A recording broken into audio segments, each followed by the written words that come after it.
This is Lynn, And this is Paul. and we're along the way. I'm glad to have you with us again. And as we're sharing some tips on what makes a healthy church, today the question that we're answering is what ministry details would be inappropriate to share at home? So I don't know that we've ever been asked that specifically, but it is something we've had to deal with. Yeah, confidentiality is, if somebody asks for confidentiality, it is that way. And sometimes they ask that you keep it confidential from me. Yes. And then there's some times when you kept it from me. There are times. There are things to this day that I will not share with her. And I'll tell you why. We've talked about this. I'm fine with it. Yeah, she's fine with it. There are things that can come along your path in ministry that you have to deal with, but that may be of such either a serious nature or a grotesque nature, or such a intensely personal nature that your spouse can't deal with. She can do nothing with it except play with it in her mind. And in that case, to bring that home and share with her, all that does is create a burden. I don't want to know. Right. And so there have been things that I've encountered in ministry that would not be a blessing for her. She couldn't even help me with it. And it would be a burden on her. Fortunately, that's few and far between. Yeah, and there's plenty of times when you've come and we discuss things, and I can help you rationalize and work through some of your own thought process, and I'm your confidant in that way. Yeah. But there are definitely some things I don't want to know. And it's also true, some ministry couples, all ministry couples work differently at the level at which they work together. There are times when I'm counseling a woman and I want my wife present. And if I'm counseling a woman, someone else will be present. But there are times when I specifically want Lynn there because I know her expertise in a certain area, her sensitivity to certain things. I want her wisdom and her insight. Other times it might not be so helpful simply because it actually might be injurious to her. It might be causing her conflict or pain, and she can't be constructive in it. So why burden her with that? It's also not always that. There's situations now where the secretary can fill in that void, and it's not that I couldn't, but it's actually a little bit better that it's the secretary than me in some of those situations. Right, and that's going to depend very much on who you have as a secretary. So it might be someone else in the body who has counseling skills or can be trained in counseling, and so there's that aspect. Sometimes it's just good because my wife, at this season of life, my wife works at home, and she's got a very full schedule, and often that's in the evening, and most of my counseling is in the evening. Sure. So it's going to vary a lot from couple to couple. I think another facet of this question, what do you bring home, is what do you bring home in front of the kids? Oh, nothing. Yeah, certainly nothing in terms of church drama. Our kids went through all sorts of stuff that they didn't know about because we never brought it out of our bedroom. We would close ourselves off in the bedroom to discuss some of those sticky situations that happen in ministry. But we kept them in the bedroom, and therefore our children didn't know about those things. And as adults, they found out about some of those things and were totally shocked. But of course, by then you know, it's 20 years later, it Mhm. didn't really matter. It was just the anxiety and angst you were going through at the time.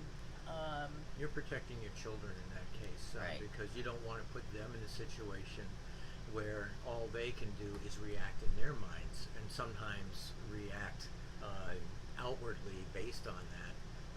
You don't want to invite that kind of trouble into their lives. So they're going to be exposed to enough that they will see anyways. And here, And here. people will use your children. Mhm. They will go to your children to try to get answers, Mhm. or try to get manipulation of the pastor to do what they want. And so again, you have to be very wise and discerning with your kids.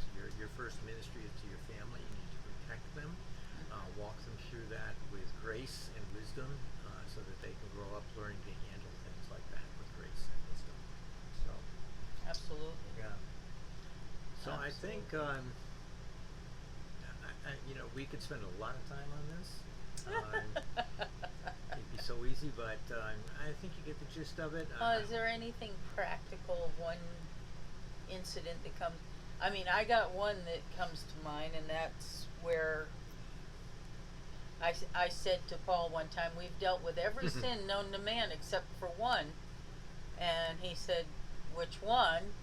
And I said, murder. And he says, oh, I've dealt with that. And I'm like, I didn't- okay. That's one I didn't need to bring home.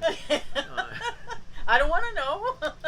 And I'm glad you brought that up, because the reason I didn't bring that home is not because she couldn't know about that, but that person, at the time she asked that, was still in the congregation, and she did not need to know that was a part of that person's background. She needed to be able to see that person needed to be able to see her. And be perfectly comfortable knowing that they weren't being judged. And now it doesn't even matter. Right. So yes. It's So I still don't know who it is, and I don't want to. It's not necessary. My salvation and my relationship with the Lord is not based on knowing these kinds of details about people.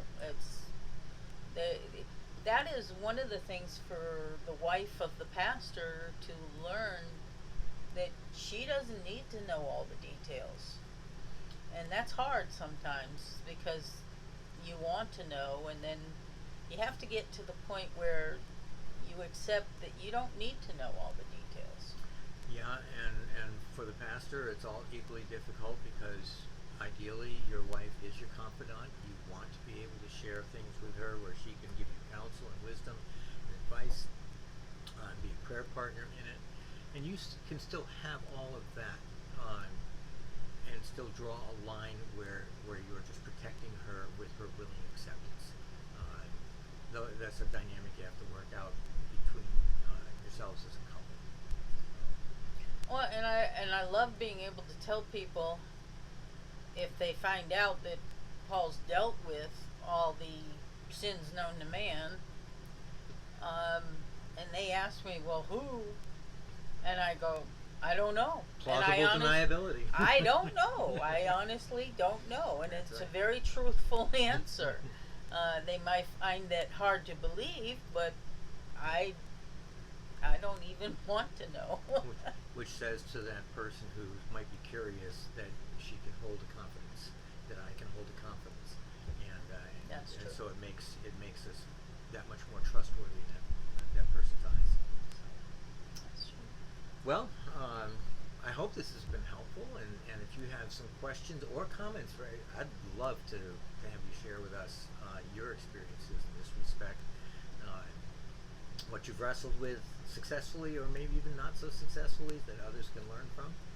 Please share that in the comment section.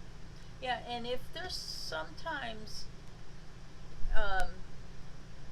dealing with confidentiality, some people might have a question, and we've had these conversations with some of the pastors, where they're afraid to put their question forward because their name is attached to it.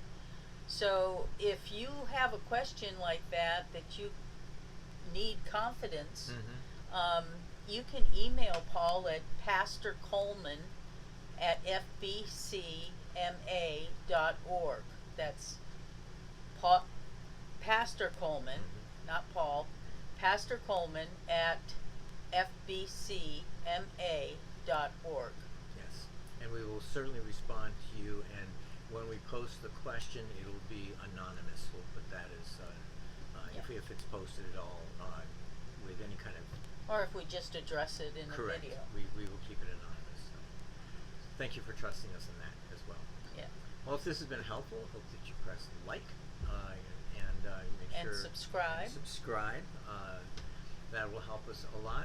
Again, we appreciate your questions and your comments. And until next time, this is Paul And Lynn, and this is Along the Way.